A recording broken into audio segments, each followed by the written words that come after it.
So today, with Specialty and myself, we have Rob Styak. I say your last name correct? Stayasic. Stayasic. Yep. Now, what nationality is that? That is Yugoslavian. Yugoslavian. All right. My wife has Czechoslovakian and some other Slovakian in her background, so that's pretty cool.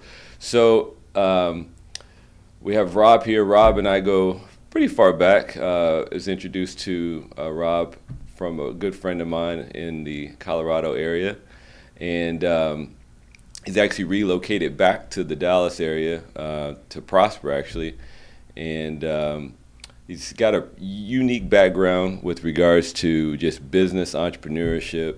I think he's traveled quite a few places, and he's lived at very numerous places for work and for various other things. So today we're going to be talking about Rob's background in printing, marketing, entrepreneurship. We're also going to be talking to Rob about family, things that he likes to do, and with Specialty, we always want to tell the stories of those that we can learn from, also that I can learn from. But it's interesting when we were just talking about just family and background and how do we build connection. And so in doing this podcast and in this video series, we really want to bridge the gap between some of the people that we meet on LinkedIn, people that we have offline relationships with, and see if we can build synergies with others within our community. So we got Rob here today, and we'll talk about kind of how you got started in the printing industry. Or did you start in the printing industry, or was it in marketing and you kind of got going? What was your first job? Let's start from there. Yeah, my first job was in Los Angeles, and I happened to be a salesperson, and I called on a lot of the printing companies. Okay. So it intrigued me, and I got very interested in it, and I introduced myself to the owner of a company, and the rest is history. But I would like to thank you first, Derek, for having me. It's nice to be here, and I'm looking forward to this podcast. Yeah, thank you very much for coming. In my journey of buying a business, I think you've kind of been following me, and it's been interesting, and we've kind of talked along the way. So with regards to your first job, what kind of got you into that? Was it an introduction, or was it family, friends? How did you get going there? It was friends. You know, the owner of the two companies were good friends, and through a series of introductions, one thing led to another, and he provided me with an opportunity as what I would call a sales trainee. Okay. Over 25 years ago. Wow. So what was your job? What were you needing to do in that position? I started out as just really as a sales assistant to help the other salespeople with their projects and with their customers. And through that, I learned the business and became a sales executive with the company. And my sales grew very quickly, and it was a great company, and it was a great learning ground for the future. Gotcha. And so, what was your next step into the business world? What was the next business that you took on? So I left that company and went to work for more of a national company. Okay. And since then, I've worked more on a national basis than what I would say a regional basis. So we worked with companies like Mercedes-Benz and ExxonMobil, large companies that had multiple offices around the country. Okay. And we basically produced their marketing materials, from brochures to annual reports to mailers. So it was a lot of very high-end work, always on the higher end of the spectrum from a printing perspective and a quality perspective. And what city were you in? I started in LA, and then after I went to work for the second company, I was promoted to vice president of sales for them and moved back to Cincinnati. Gotcha. So back to the kind of the home ground where I grew up, which was northern Ohio, but that was in southern Ohio, of course. Gotcha. So did you always kind of have the sales chops, or was it something that you were studying on, or did you always just kind of have an innate ability to communicate at a high level? I've been really lucky and blessed. I've worked for great companies that have provided me the support I need to be successful, and that really has made it easy. So I consider myself a pretty warm person, and I enjoy meeting people and spending time with people. So it's worked out well. No, I say that because I kind of learned from the school of my dad, where he was regional sales manager and district sales manager for Pfizer for many years. So I just kind of looked at how he approached just, relationships and different people. And then, it's kind of perpetually learning, just reading books and Zig Ziglar and those kind of things. Was there anything that you kind of did to hone your chops, or was there people that you kind of looked at to say, hey, I wanted to mimic them, or do you kind of felt like you just kind of blazed your own path and said, hey, look, I want to do this, and just kind of had an innate ability to be a good sales guy? I'm a big fan of Zig Ziglar first, but I really have a couple of mentors in my life that have been had a very profound impact on me. And a lot of times I'll think back and I'll say to myself, what would Bob have done, or what would Rudy have done, because they were so successful and they were really strong entrepreneurs. Mm-hmm. And two things that always stuck in my mind with those gentlemen was that their integrity and their ethics behind the business. They had an innate ability to always make the right decision or do the right thing, and that really is pretty special in today's world. So Right. I really try to operate under those same guidelines. Yeah, it's good. It's good. I think it's always good to have someone that you can lean on or ask questions, because when you're kind of going through the corporate journey, right, and you either have someone that's kind of pulling, as they're moving up, they're pulling you along with them, or you're either getting fast track based off of what you're doing as well. So that's good to know. So as you were with these organizations, was it the same organization, or you were people grabbed you and brought you to other organizations with them? So I've had a few different jobs, and I think I've strategically moved for the most part. There were a few missteps in there along the way, but you always learn from those too. Okay. But along the way, I've had both a sales and an operations background, so that has sort of given me the basis for the entrepreneurship. Okay. So I've grown through those experiences, and I just felt like it was really time for me to be on my own. Gotcha. And so with your background and so forth, you have lived in a lot of different cities. Just kind of changing gears a little bit, what was your favorite city and why? It's hard to put a favorite to it. We really love the Dallas area. We love Texas. We spent the majority of our adult lives in Texas. But LA was pretty special too. As a 20-something-year-old, it was a great place to live, and I actually met my wife there. And we ironically were both from Ohio, and we met in a small bar in Manhattan Beach, California. Oh wow, I love Manhattan Beach. There's a place there called the Strand. I don't know if you've been there. I have been to the Strand. Okay, it's one of my favorites. It's 2-story right there on the beach. It's beautiful. But was there not too long ago, as a matter of fact. Yeah, it's awesome, man. So Manhattan Beach, you lived there in your 20s till like mid-20s or late 20s? We left California in '94, so I was in my early 30s. Okay. Man, so I'm sure selling a property, did you own or did you rent out there? We owned. Oh, wow. So you made a healthy selling anything out there and then moving to the Midwest. That was a king's ransom. So from there, where did you move to? You moved to Cincinnati. Cincinnati, Yep. Okay. And then you lived there for? We were in Cincinnati about 9 years too. 9 years, okay. And then from there to Texas. So when you relocate, because I've relocated 4 or 5 times as well, how long does it take you to kind of really get in the rhythm? For me, it took like 2 to 3 years to really feel like I was a part of the community.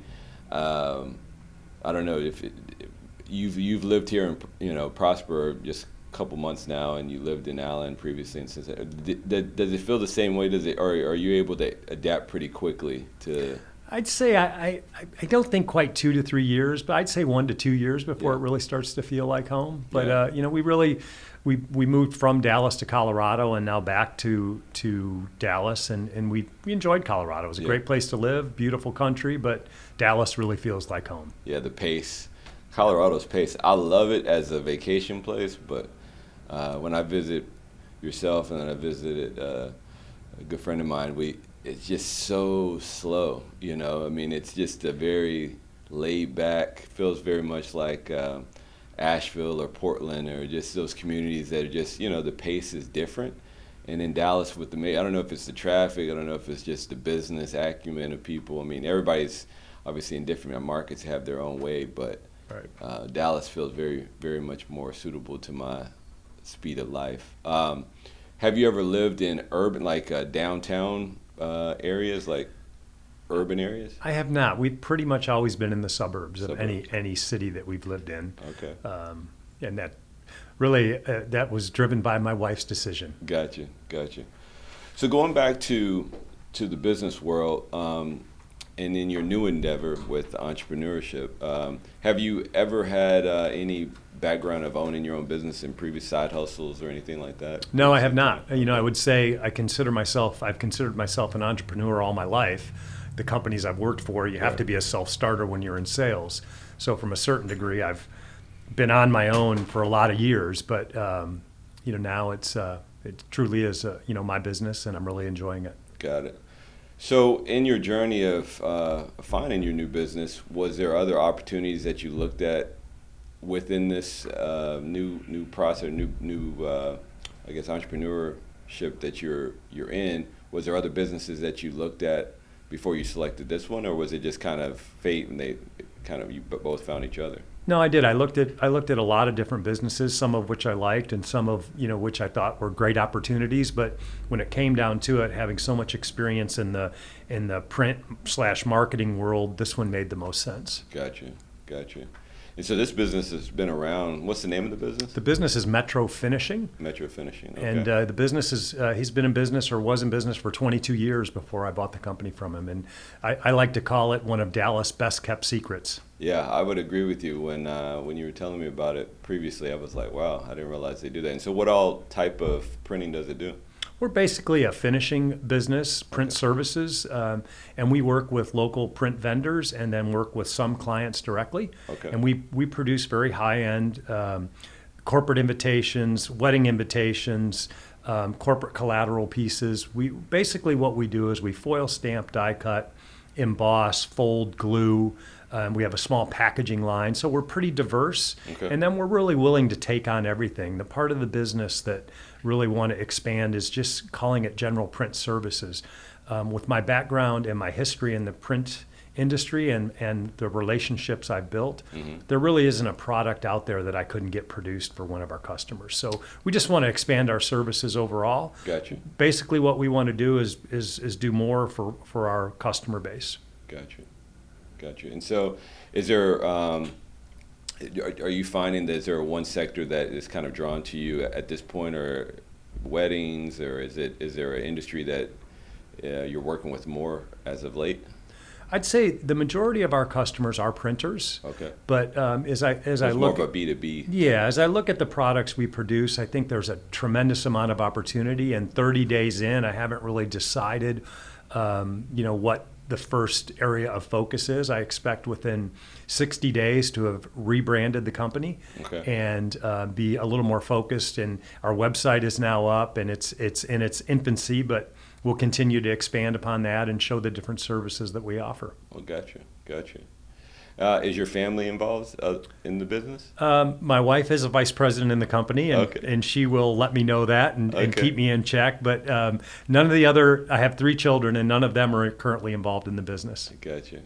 With your 3 children, are they in school? Are they in the area of the Dallas area? So my oldest son is here in the Dallas area. He lives in Frisco, so he's not too far from us. Okay. Our daughter ended up staying in Colorado and works as a marketing director for an interior design firm out there. And our youngest son will be starting college here in North Texas in the next couple weeks. Oh, that's great. Do they have any signs of wanting to be entrepreneurs themselves? I think they do. They have a little bit of that from their father, and we've always taught them to be independent. So we'll see what avenue they go down with their careers. Gotcha.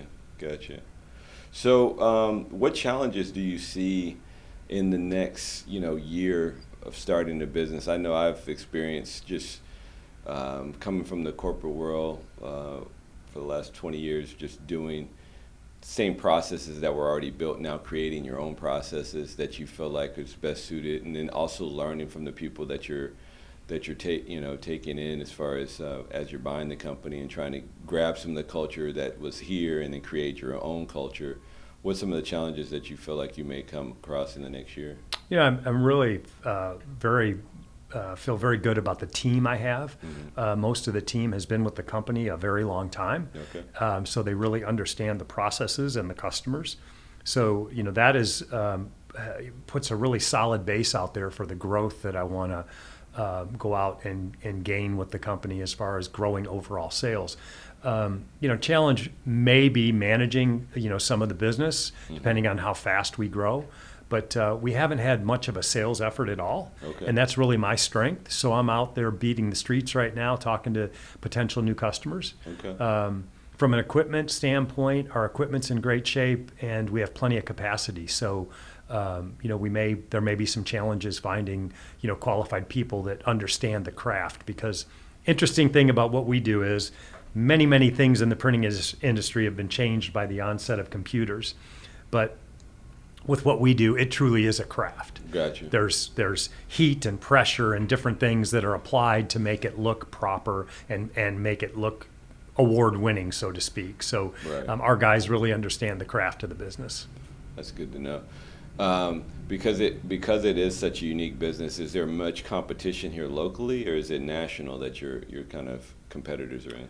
No, it's more of a local situation right now. But as Okay. we grow, I think we can take some of the business on a national perspective from the print services side of things. Okay. But the local market and print finishing I think it will be mainly supported locally, not nationally.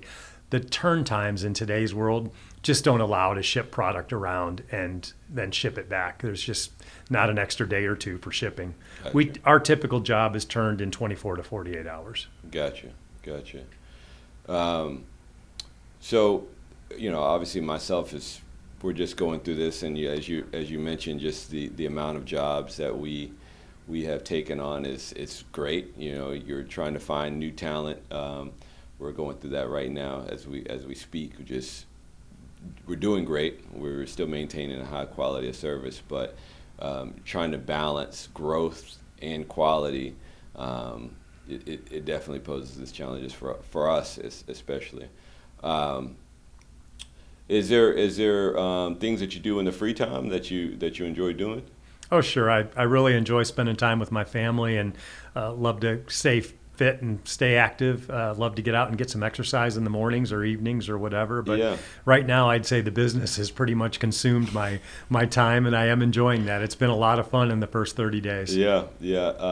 You mentioned you went and run this morning. Do you just run through your neighborhood, or you run on treadmill, or how do you do it? So I'm running through the neighborhood right now, and I've charted a little course, and that typically is between 3 and 4 miles, and I always enjoy that good morning run before work. Got it. It's best to do it early in the morning, because you can't even run late in the evening without breaking out in a crazy sweat, unless you go like 10 o'clock, which I've seen people do as well. I personally work out either very early in the morning or extremely late in the evening, but trying to find a good balance of what previously I used to work out extremely late in the evening just to kind of decompress. But now my brain just won't stop just from trying to figure out what's the next move. So I'm trying to get more into that early riser workout. So I do about 50-50. I still can't get rid of my night workouts.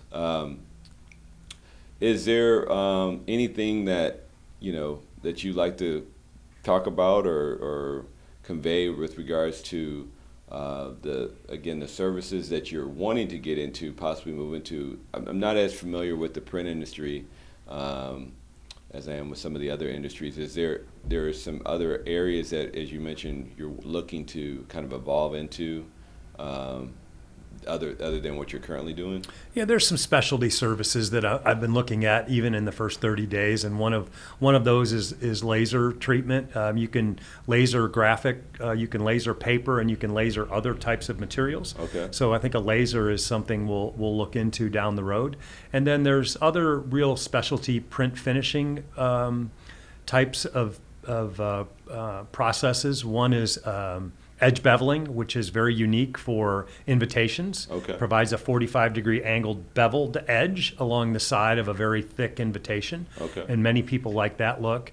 And then there's a process called gilding, which applies foil stamping to the edges of a book or of paper or of business cards. Okay. So that's something else we're looking into. We're just looking at areas where we could expand our services that would better serve our clients. So you're really looking more into these niche markets versus it being something that you get from a Vista printer. I mean, they, I'm sure, do something to that degree, but just very niche oriented in the printing industry. Right. Real high end, high quality. That's what we do, and our attention to that is, I think, second to none as far as a company goes. And we're going to maintain that. I've told all of our customers we're going to be the same company we were last year, the year before that. We're going to continue servicing you and providing you with great service and great quality at a reasonable price. That's good. We don't want to get away from our core values. Gotcha. So I really appreciate you coming by. I think as we always have conversations just around business and so forth, it's always interesting to get different perspectives. Traditionally on the specialty show, we've had all different. We had a guy that owns several plumbing franchises, and then he's now got the Uber for plumbers. Now he's running a kind of a software platform for other service industries that kind of come through, which is very nice because a big resource is kind of the overhead of having someone answer the phone in that. And so now you have an app. Prior to that, we had a gentleman on that had kind of the open door, a solution that wouldn't take you out of your home. So if you were having difficulties, financially, they would kind of come in, get your house fixed up and sell it and split the difference with you on your home payment. So try to have some different entrepreneurs on the show, and obviously you fit right in. Friend of the family, and coming down from Colorado, I wanted to have you on just to kind of talk about what you had going on, and then maybe what we do in a year is have a recap of just how you've grown and expanded, and just kind of keep us abreast of what you're doing. No, Derek, that sounds great. I've really enjoyed watching you and your success. It's been fun. So we'll look forward to getting together again with you in another year or so. Awesome. Hey,